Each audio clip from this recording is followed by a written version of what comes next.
At the height of summer, thousands of thrill seekers flocked to one place where the waters crashed and the rides dared you to defy gravity.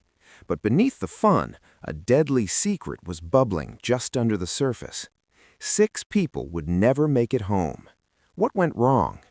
This is the story of Action Park, a notorious water park in Vernon Valley, New Jersey, opened from the 1970s to the 90s. Dubbed the world's wildest amusement park, it became infamous for its reckless safety measures and deadly attractions. Today, Action Park is a memory, but its legacy of danger remains a warning for future generations of thrill seekers. Why does this story matter now? Because, despite the park's closure in the 90s, its story offers a cautionary tale about corporate negligence, unregulated industries, and the human cost of unchecked risk. In 1978, Eugene Mulvihill, a businessman with a taste for controversy, saw the potential for a ski resort in Vernon Valley. But instead of a simple getaway, he dreamed of something far grander. Action Park opened in 1978, combining skiing with what Mulvihill promised would be the ultimate thrill-seeking adventure, a park like no other. But right from the start, things weren't quite as promised. Visual, map animation with root. By the early 80s, Action Park boasted a wild mix of rides, from Alpine Slides to water rides, none of which followed traditional safety regulations. It was a place where rules were bent, safety was optional, and thrills were the currency. Lower Third, 1980s, Class Action Park. The first fatalities began to pile up.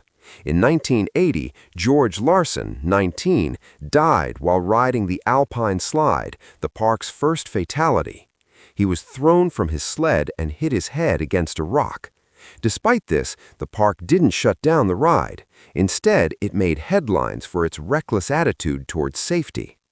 As the years passed, the injuries continued to grow, but the park stayed open, luring visitors with its insane attractions and reputation.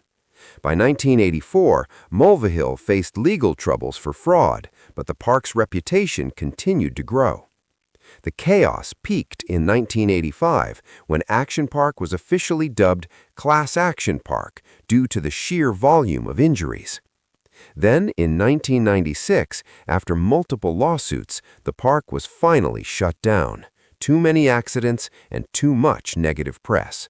The park, once an icon of extreme entertainment, became a symbol of corporate greed, human negligence, and the price of reckless ambition.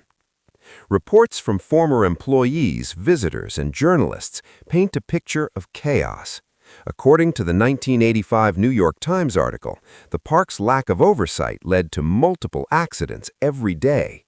Riders regularly suffered broken bones, dislocations, and concussions, but management dismissed these incidents as part of the fun. Source: New York Times, 1985. Investigations revealed that many of the park's rides, including the infamous Cannonball Loop, were designed without engineers.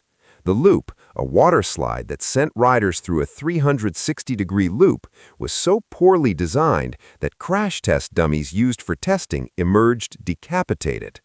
Footage: Class Action Park documentary, 2020. The real issue wasn't just bad design, it was the utter disregard for safety.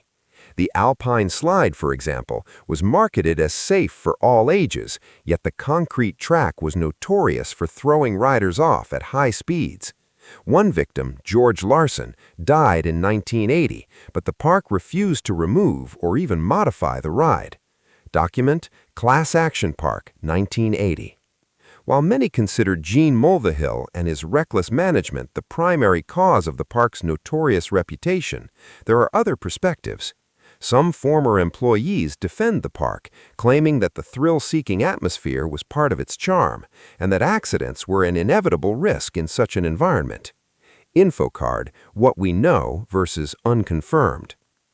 Others argue that the park's culture of low regulation and cheap labor directly contributed to the unsafe conditions.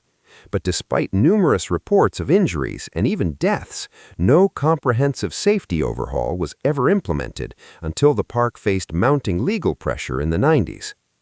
Behind the statistics are real people.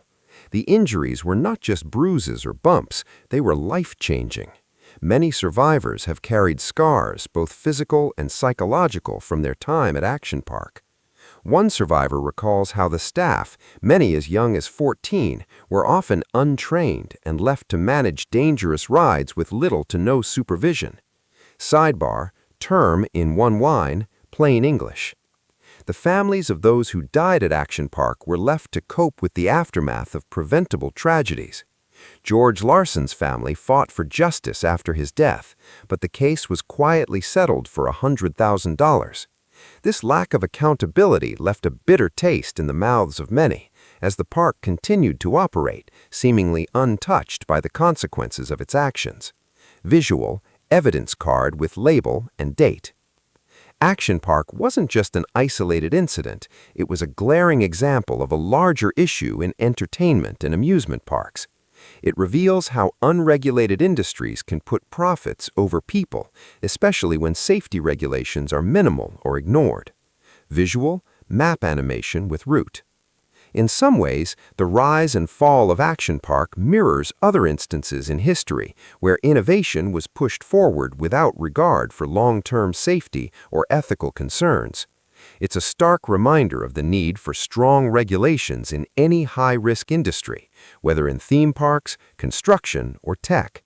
Visual, timeline scrub with chapter dots. What we know, Action Park became infamous for its deadly attractions, resulting in 6 deaths and countless injuries over its 18-year run. The park's disregard for safety regulations made it a symbol of corporate greed. What we don't know is how much more could have been done to prevent these tragedies. Could more stringent safety measures have saved lives? And did the state do enough to intervene before the park's closure in 1996? Info card, what we know versus unconfirmed. In the near future, we could see more emphasis on regulation in the amusement park industry, especially for high-risk rides. High confidence, the lessons from Action Park are likely to influence safety standards in modern theme parks. However, there's also a chance that the story of Action Park fades into history as corporate interests continue to prioritize profits over safety. Medium confidence, without stronger consumer pressure, such tragedies might be left to repeat. Action Park's story is a chilling reminder of the cost of unregulated thrill. While the park may be gone, its legacy lives on in every unsafe ride still operating today. What lessons will we choose to learn from it? For more stories of history's dangerous past, check out our next video, The Deadly Roller Coaster, the untold story of the 1984 crash.